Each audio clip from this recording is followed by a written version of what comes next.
Amigos palmeirenses, eu sou Marcelo Bruno e esse é o canal Palmeirense de Verdade. Peço já o seu like, que se inscreva no canal, acione o sininho e deixe o seu comentário, pois é assim que o YouTube classifica o meu trabalho. No vídeo de hoje nós vamos falar sobre essa pseudo-crise que vive o Palmeiras. Pseudo por quê?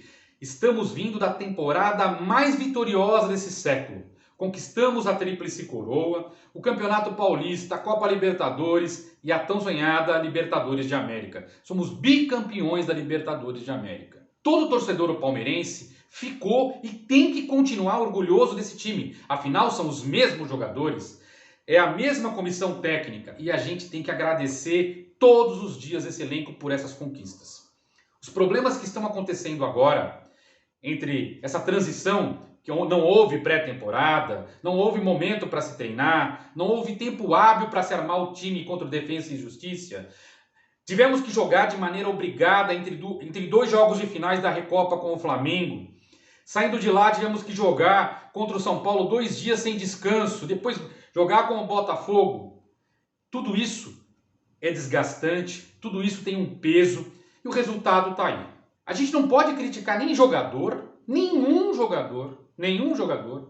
nem a comissão técnica por nada disso. Nós temos um presidente de futebol e nós temos um diretor de futebol do Palmeiras. Cada uma dessas duas pessoas tem funções específicas dentro da nossa entidade. O diretor de futebol está lá para resolver todos os problemas do clube internamente. Contratação, problemas individuais com jogadores que você tenha de maneira administrativa, tratar com os outros departamentos, fisiologia, base e todas as outras atividades. Esse é o papel do diretor de futebol. Ele também representa o presidente para falar com a opinião pública, falar com o torcedor, apresentar as soluções, os caminhos que o Palmeiras está tomando, decisões tomadas pelo presidente Gagliotti. Essa é a função do diretor de futebol. E quanto a esse nome, Anderson Barros, que estava de férias justamente nesse período crítico de duas decisões, janela de transferência, momento em que ia se fechar a janela da Libertadores da América, esse homem estava de férias. Culpa dele? Também. Ele é um gestor, mas o Gagliotti é quem foi lá e assinou a liberação dele. Todas essas questões, para mim, são muito graves e não param aí. No caso do Anderson Barros, ele tinha que ter corrido atrás de jogador, ele não podia estar de férias na hora que nós tivemos que ir atrás do Borré, não tínhamos que ter mandado um empresário. Nunca se coloca uma raposa para se cuidar do galinheiro. O empresário vai ver o seu próprio benefício. Quanto o Palmeiras gastou naqueles dias que tiveram que ficar à disposição do Borré? Essa era a função do Barros, o Barros que tinha que estar ali, o Barros que tinha que dizer, a partir do momento que foi aberto e o Castelano estava sendo contratado, qual que era a situação atual. Ficam essas novelas onde a torcida sequer sabe do que está acontecendo. Isso é uma vergonha, uma empresa, uma instituição, ela precisa ter uma pessoa que fale com o seu público, com o seu consumidor, deixar ele ciente das coisas que estão acontecendo, dos caminhos que a sua instituição está tomando, deixar ele satisfeito. Essa é a função. Nós somos consumidores apaixonados, muitas vezes fanáticos. Essas pessoas, tudo que o Palmeiras tem para ofertar, a gente consome.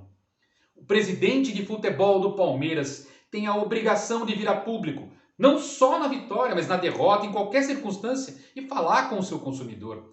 Falar com a sua nação apaixonada, porque um dia ele também foi torcedor. Porque essa é a função de qualquer CEO, é a função de qualquer gestor. E eles estão sendo omissos. É ridícula a atitude da nossa diretoria para com a torcida. Isso não se faz com o torcedor. Só que a questão não é só essa. Essa questão da comunicação eu expus aqui claramente para você. Um presidente de futebol do Palmeiras, ele representa 16 milhões de brasileiros. Maior do que a população de Portugal, do nosso técnico Abel Ferreira, maior do que a população da Bélgica, maior do que a população do Equador, de Hong Kong, de grandes países. A nação Alviverde é um país dentro do Brasil. Ele não é um líder. Um líder teria peitado o COF, peitado o Conselho Administrativo do Palmeiras, que organiza as contratações, e teria dito: eu quero esse jogador. A gente precisa desse jogador. E muitas vezes, na frente do caboclo, ele teria que ter respondido à altura o caboclo. Mas não é isso especificamente que eu quero falar. Nós tínhamos 2 jogos para disputar da Recopa Sul-Americana. Jogo importantíssimo porque é um título internacional. A Supercopa do Brasil, apesar de jogar contra o Flamengo, era um jogo menor. Era um jogo menor. E a gente precisava ter chegado na CBF e exigido a troca dessa data. Um time que volta de pré-temporada não pode disputar 3 jogos de finais seguidos. E o pior, 2 dias depois tem que disputar com o São Paulo uma classificação para o Campeonato Paulista, um clássico, tendo que jogar com seu time C. Gente, isso tudo é um absurdo, é uma má gestão. Nessa hora o Gagliotti tinha que chegar na Federação Paulista e exijo. Vamos dizer o seguinte, o Gagliotti não conseguiu. Cada vez que ele saísse de uma dessas reuniões, ele teria que ter feito a comunicação que a gente está falando aqui. Torcida palmeirense, 16 milhões de palmeirenses. Infelizmente, o nosso presidente caboclo da CBF foi insensível. E a gente sabe que essa data vai favorecer ao Flamengo. Sabe que vai prejudicar o Brasil, o Palmeiras na Recopa Sul-Americana. Essa é a postura de um líder. Essa é a postura que ele tinha que ter tido junto ao COF, junto ao Conselho Administrativo que gere as contratações. O Palmeiras precisa. Ele que indica o caminho da vitória. É ele que indica o caminho de uma nação palmeirense. E é isso que eu espero do Maurício Gagliotti, que eu espero de um presidente do Palmeiras. É a hora que ele vai dizer porque ele está lá. Não tem sentido se ter um presidente, se quando ele está numa reunião da CBF, o presidente manda ele calar a boca, ele cala. Ele não é o Maurício Gagliotti que está lá. É o torcedor do Palmeiras que está lá. É o palmeirense que está lá. E ele não pode se comportar dessa maneira. E talvez seja por isso que ele não esteja aparecendo em público. Eu não estou dizendo que ele não presta. Eu estou dizendo aonde ele precisa melhorar. E é isso que o Palmeiras tem que entender. Nós temos essa deficiência junto à parte administrativa. A gente não tem diretor de futebol. O Palmeiras não tem. Se tem, o palmeirense não conhece. Se tem, sequer a imprensa conhece. Ninguém sabe as preferências do nosso diretor de futebol. Ninguém sabe quais são os jogadores que ele almeja contratar. Qual é a opinião dele sobre a posição que está faltando, sobre o lateral direito. Se porventura vinha via sair, quem vai ficar no lugar dele. Cadê o nosso clássico camisa 10, o jogador que todo palmeirense sonha, desde criancinha em ter? Cadê a reposição para o Luiz Adriano? Por que o Luiz Adriano está jogando de qualquer jeito? O cara não tem concorrência. Aonde entra o líder nessa hora, seja lá do diretor de futebol, que também é um líder, e cobre isso, mas a cobre de que maneira? Tá aqui uma pessoa para te fazer sombra. Enfim, o objetivo desse vídeo é alertar a diretoria. É possível se corrigir todo ano. Tudo isso são acontecimentos de 15 dias e temos toda uma temporada para ser campeão do que a gente quiser. A gente mostrou contra o Flamengo que a gente pode jogar de igual para igual contra qualquer clube. O técnico Abel Ferreira montou um esquema tático que nos coloca tão fortes quanto a qualquer equipe que tem individualidades melhor que a gente. Eu estou muito confiante no Palmeiras, confio demais no Abel Ferreira, mas o Maurício Gagliotti precisa abrir os olhos, olhar para si mesmo, ouvir a torcida, entender as críticas, ver que isso é uma situação unânime que a gente precisa tomar providência. Eu não queria falar de pichação que houve no Palmeiras, mas isso para mim é instrutivo.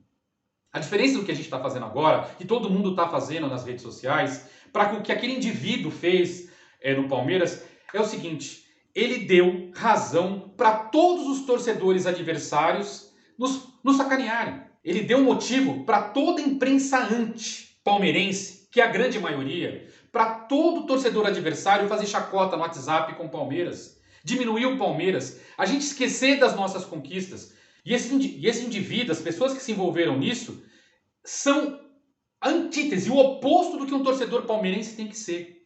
O torcedor de hoje do Palmeiras, ele tem que ter orgulho do Palmeiras.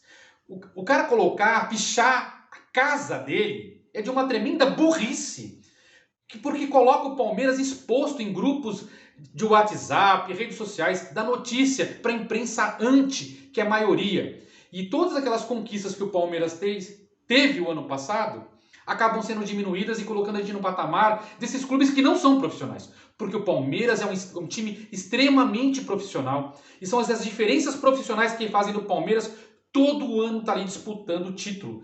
Ganhando quase todo ano o título. E a gente tem que entender que esse torcedor já não faz mais parte do contexto de um Palmeiras vitorioso. Aquele Palmeiras que ficou na fila, que passou por problemas, até cabia um torcedor desse que não tinha muita coisa na cabeça porque a administração também não era positiva. E nesse Palmeiras vitorioso, com essa campanha mais vitoriosa desse século do Palmeiras, ele não cabe mais no Palmeiras. Não faz mais parte desse nosso contexto. E o que eu peço a você, palmeirense, é que entenda isso. O Palmeiras de hoje não é o Palmeiras de ontem. O Palmeiras de hoje não vai mudar se a gente não mudar o curso. A gente não pode mais entrar em crises. O torcedor de ontem não é o torcedor de hoje. A gente tem que se comportar no mesmo nível que está o clube. E é isso que vai fazer do Palmeiras um time maior. Nós temos que confiar na nossa administração técnica, na nossa administração. Esse é um recado para a diretoria, porque eles também têm que se aperfeiçoar. Eles também têm como corrigir, porque eles foram vitoriosos. Mas esse é o caminho do Palmeiras. A torcida tem que evoluir na mesma proporção que o Palmeiras evoluiu. Esse é um processo que todos nós vamos ter que passar. Eu vejo isso no YouTube, eu vejo isso nas redes sociais. Existem outras formas de manifestar. A violência, as formas ilegais de manifestação não fazem parte do nosso rol de possibilidades nem para a democracia e nem para o Palmeiras. Eu estou muito orgulhoso de ser palmeirense, estou muito orgulhoso desse Palmeiras vitorioso e eu quero esse Palmeiras sendo notícia e não 3 pessoas sem nada na cabeça pichando o muro do Palmeiras. Muito obrigado e até o próximo vídeo.